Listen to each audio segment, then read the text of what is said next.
subscribe to my channel.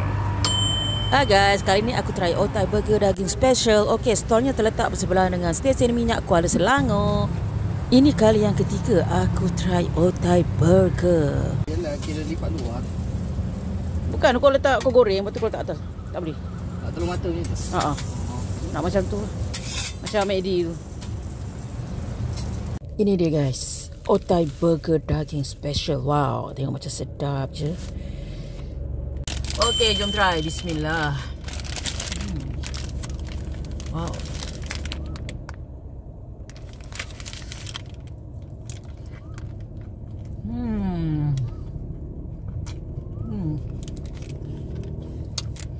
Wow, sedap.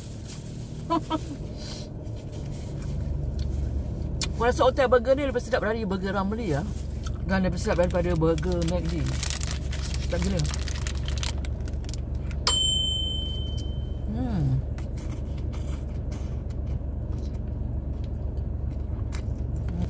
Dia punya daging ni rasa lemak. Guys. Tebal pun tebal. Okey. Okey, aku rasa ini adalah kali yang ketiga aku try Otai Burger. Kali ni aku try Otai Burger daging special.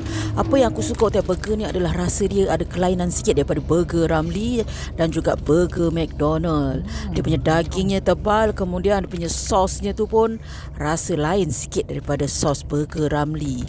Dan dia punya bawang dia juga agak banyak, bawang dan sayur-sayur. Itu yang aku rasa sangat suka untuk try kali yang ketiga Otai Burger.